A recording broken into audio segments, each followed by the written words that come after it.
Hello, everybody. First of all, I have to really apologize because yesterday I entirely forgot. Well, lucky all of you know already that I am a super forgetful person, and I hope you will forgive me. So today we will continue reading chapter 12 from the Brothers Lionheart. And I can tell you that Miss Shin and I have had a big chat about how we are going to continue doing this. And I'm very excited to tell you that Miss Shin is going to read you guys a story as well. So that is going to be really nice. And yeah, we're really excited to continue storytelling and maybe some other things on this YouTube channel. So watch that space. Chapter 12. As we remember from 2 days ago, not yesterday, Carl was very brave, climbing through that dark tunnel, hoping that Jonathan would already be on the other side and that he managed to get through the gate using the password that Carl remembered. So let's see what happens next. We slept under a fir tree that night, and we woke at dawn. It was freezing cold, at least I was. Mist was lying between the trees, and we could hardly see Grim and Fjaller. They looked like two grey ghost horses in the grey light and the silence all around us. It was so silent, it was almost scary. I don't know why everything seemed so gloomy and desolate and worrying that morning. All I know is that I longed to be back in Matthias's warm kitchen, and I was uneasy about what lay ahead of us, everything that I knew nothing about. I tried not to show Jonathan what I was feeling, because who knows, perhaps he would suggest that I would go back, and I wanted to be with him through every danger, however great they were. Jonathan looked at me and he smiled a little bit. "Don't look like that, Rusky," he said. "This is nothing. Things will get much worse. I can promise you that." All that had been gloomy and desolate disappeared, and the dangers all of a sudden seemed less dangerous. I grew warm too, and everything felt better, almost good. Grim and Fjaller were also all right. They had got out their dark stable and could now finally graze the rich green grass again, and they liked that, I'm sure. Jonathan whistled to them, a quiet little whistle, but they heard it and they came. "I wanted to get away now, Jonathan, far away." No, he wanted to get away now, Jonathan, far away at once. "Because the wall is just behind that hazel thicket," he said, "and I have no desire to see the whites of Doddick's eyes." Our underground passage came up between two nearby hazelnut bushes. Hold on, I'm going to get a phone call, which I'm going to go and decline. Two nearby hazelnut bushes, but the opening could no longer be seen because Jonathan had covered it with branches and twigs. Hold on. I need to go and turn this off. Options. Okay, I'll quickly take this. Radha, live. I'm live online. Sorry, Finn, you'll have to wait. Okay. Would it wait till 5 o'clock? Yeah, wait until after. I'm reading online live now. Right. Let's continue. That was Finn. Finn was clearly not listening to the story. He wants to do some Minecraft together with Noah. So let's see where we were at. Come on, I lost my track now. Do you guys remember where I was at? Hold on. Right. They didn't want to see Doddick because he was just behind that hazel thicket. He had marked the place with 2 sticks so that we would be able to find the entrance of the tunnel again. "Don't forget what it looks like," he said. "Remember that a big stone and a fir tree where we slept and a hazel thicket, because one day we may come this day if..." And then he said no more, and we mounted our horses and silently rode away. Then a pigeon came flying over the treetops, one of Sophia's white pigeons. "There's Paloma," said Jonathan. though I don't know how he could recognize her at such a distance. We had waited a long time for news from Sophia, and now at last her pigeon had come, just when we were outside the wall. She flew straight towards Matthias' house, and she would soon be landing in the pigeon loft outside the stable. But only Matthias would be there to read her message. This vexed Jonathan. If only she'd come yesterday, he said, then I'd have known what I want to know. But we had to be away now, far away from Wild Rose Valley and the wall and all the tanglemen searching for Jonathan. We were to make our way down to the river via a detour through the forest, Jonathan said, and then follow the banks towards Kama Falls. And there, little Carl, you'll see a waterfall such as you've never ever dreamt about. I had seen very little before I had come to Nangiala, certainly no forest like the one we were now riding through.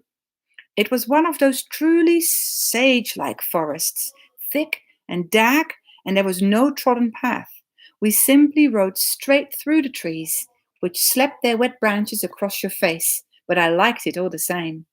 All of it, seeing the sun sifting through the tree trunks, hearing the birds, smelling the scent of trees and wet grass and horses, but most of all, I liked riding there with Jonathan. The air was fresh and cool in the forest, but as we went on, it grew warmer. It was going to be a hot day. We could feel that already. Soon Wild Rose Valley was left far behind us, and we were deep in the forest. In a glade, surrounded by tall trees, we came across a little grey cottage, right in the middle of the dark forest. How could anyone live in such a lonely place? But someone did live there, because smoke was coming out of the chimney, and there were 2 goats grazing outside. Elfrida lives here, said Jonathan. She will give us a little goat's milk if we ask her. And we were given the milk as much as we liked, which was good, because we had ridden a long way and had nothing to eat. We sat on Elfrida's steps and drank her goat's milk, and we ate bread that we had with us and goat's cheese which Elfrida gave us. And we each had a fistful of wild strawberries, which I had picked in the forest. It all tasted very good, and we were satisfied. Elfrida was a fat, kindly little old woman, and she lived alone there with nothing but her goats and a grey cat for company. Thank the Lord I don't live behind any walls, she said. She knew many people in Wild Rose Valley, and she wanted to know if they were still alive, so Jonathan had to tell her. He was sad when he did that, because most of it was the kind of news a kindly old person must be sad about to hear. That things got so wretched in Wild Rose Valley, Elfrida said. A curse on Tangle and on Cutler. Everything would be all right if only he didn't have Cutler. She threw her apron over her eyes, and I think she was crying. I couldn't bear to watch, so I went to find some more wild strawberries. Who was Cutler? And where was Cutler? And when would I be told that? We got to the river in the end, in the heat of the midday sun. The sun was sitting like a ball of fire in the sky, and the water glittered too, flashing like 1,000 little suns. We stood high up on the steep bank and saw the river far below us. What a sight that was!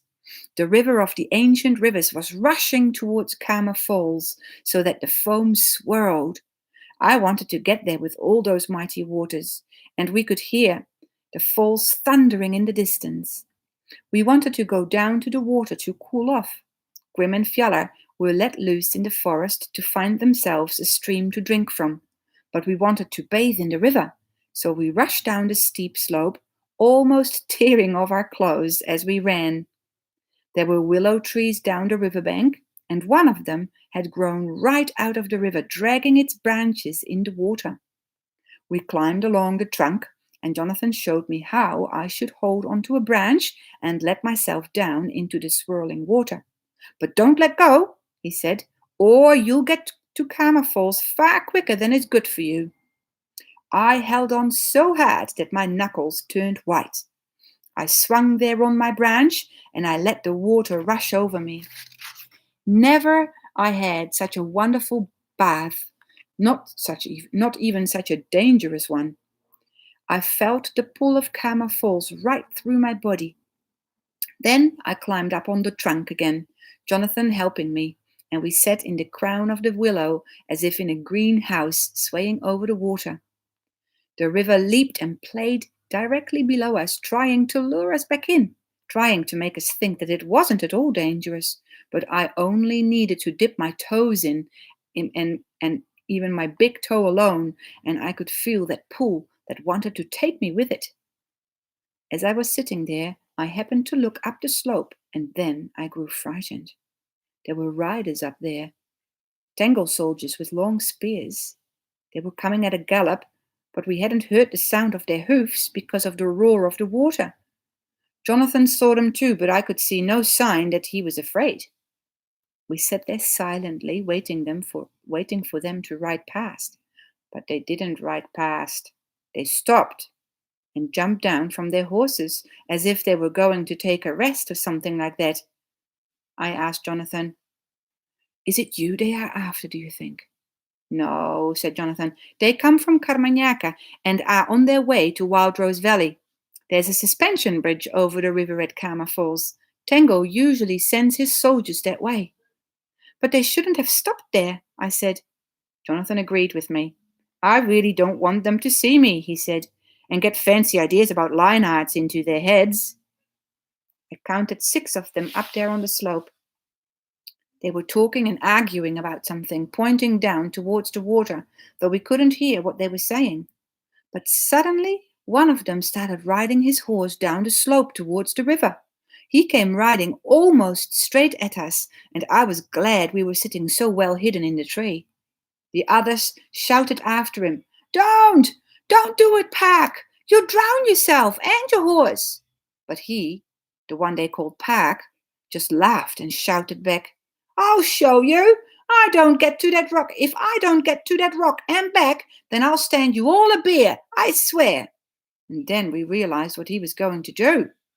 There was a rock protruding out of the water some way out. The currents were swirling round it, and only a little of it showed above the surface. But Pack must have happened to see it, as if he was riding past, and now he was showing off. "The fool," said Jonathan. "Does he think a horse can swim against the current all the way out there?"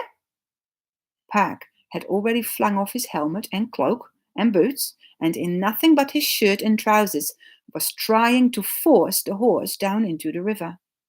It was a lovely little black mare. Pack shouted and swore and urged, but the mare was unwilling. She was afraid. And then he hit her. He had no riding crop, but he hit her on the head with his fists. I heard Jonathan draw in a deep breath, like a sob, just as he had once done that time on the square. At last Pack had his own way. The mare neighed, and terrified, she hurled herself into the river just because that madman wanted her to. It was terrible to see it all, how she struggled when the current caught her. "She'll drive right down towards us," said Jonathan. "Pack can do as he likes, but he'll never get her to that rock." But she tried. She really tried. Oh, how she struggled, and what terror she felt when she sensed that the river was much stronger than she was.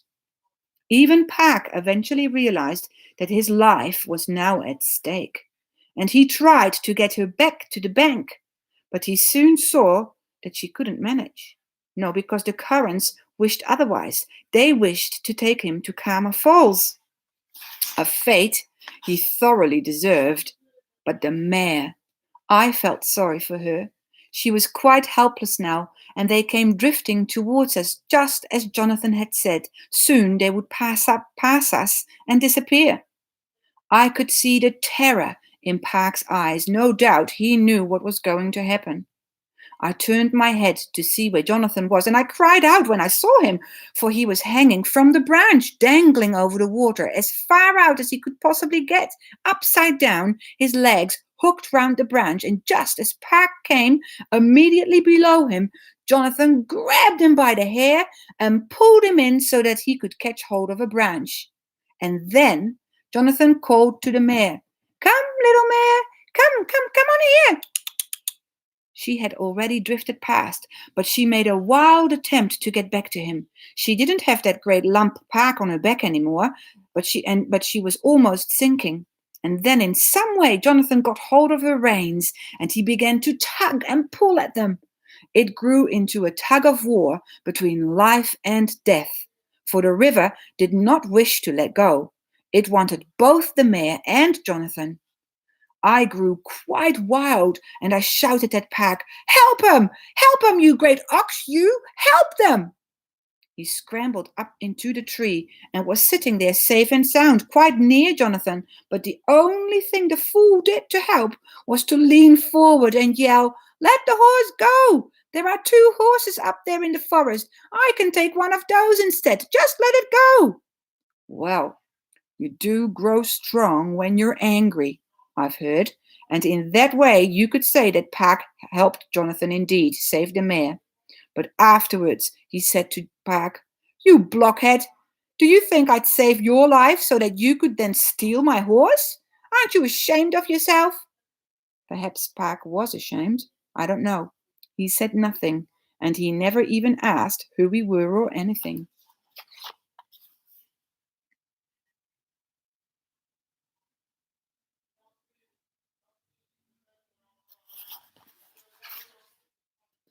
He clambered up the slope with his poor mare, and soon afterwards he and the whole troop disappeared.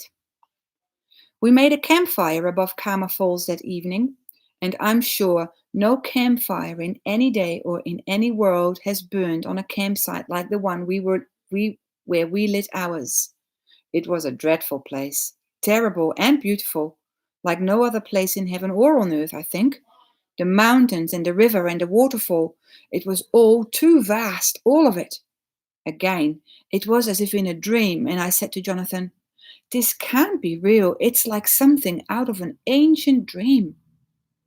We were standing on the bridge then, that bridge that Tangle had built over the chasm separating the 2 countries, Carmagnaca and Nangiala, on either side of the river of the ancient rivers. The river, it was rushing along deep down in the depths below the bridge, then throwing itself with a great roar over Kama Falls, an even deeper and more terrible chasm. And I asked Jonathan, "How do you build a bridge over such a terrible chasm?" "I'd like to know that too," he said. "And how many human lives went into building it? How many people fell down there with a cry and vanished into Kama Falls? I'd like to know that very much." Oh, I shuddered, thinking I could hear the cries still echoing between the mountain walls. We were very near Tangle's country now. On the other side of the bridge, I could see a path winding its way up through the mountains, the ancient mountains of Carmagnaca. "If you follow that path, you come to Tangle's castle," said Jonathan. Oh, I shuddered again, but I thought things could do what they liked tomorrow. This evening, I was going to sit by a campfire with Jonathan for the first time in my life. We had our fire on a ledge of a rock high above the waterfall near the bridge, but I sat with my back to everything, as I didn't want to see the bridge over to Tangle's country or anything else either. I saw only the light from the fire flickering between the mountain walls, and that was beautiful and a little bit terrible too. And then I saw Jonathan's handsome, kind face in the firelight, and the horses, which were standing resting a little way away.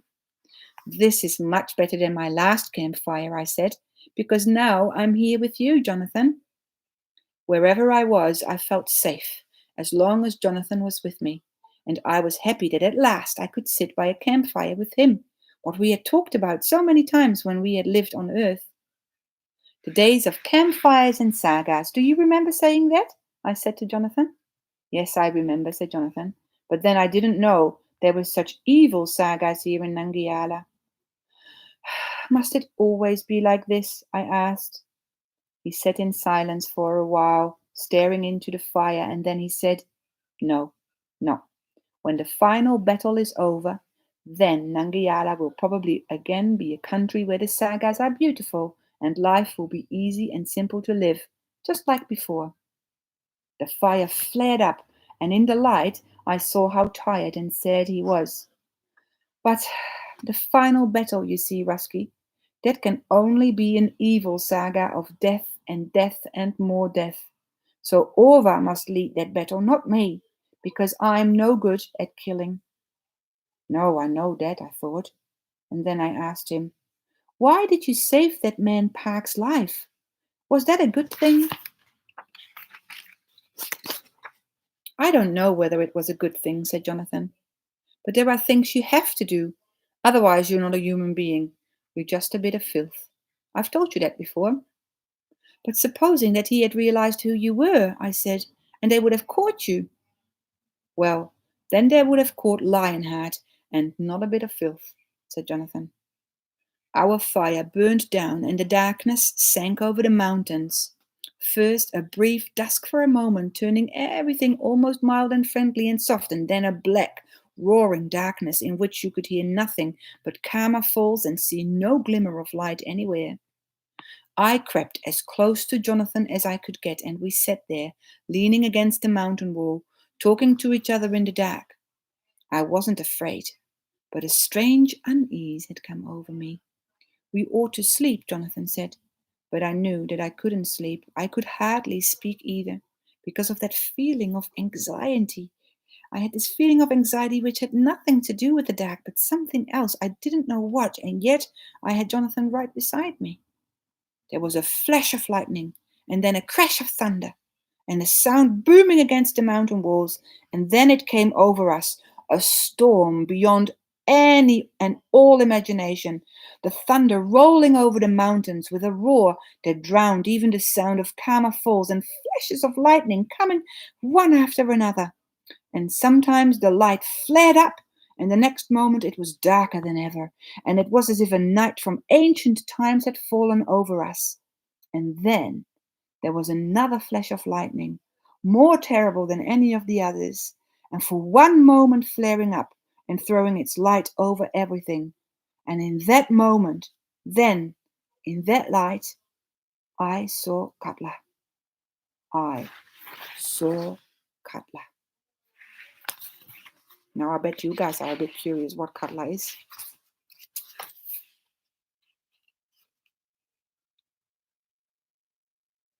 It's a huge, terrible dragon.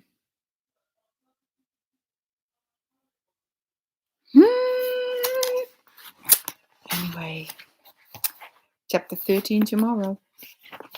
I hope you guys are tomorrow. It's Friday, Good Friday. Couple of more days. Will you get some Easter eggs? That's the question. Will the Easter bunny be there? Let's hope. I hope that you are decorating and coloring in some nice Easter eggs and put them in your windows, because if you remember, the PM, Jacinda Dern, has told us that we could do like a little Easter egg hunt around the neighborhood. Wouldn't that be fun? Anyway, I will all see you. No, I won't see you, but you could see me tomorrow at 5 o'clock. Kakite.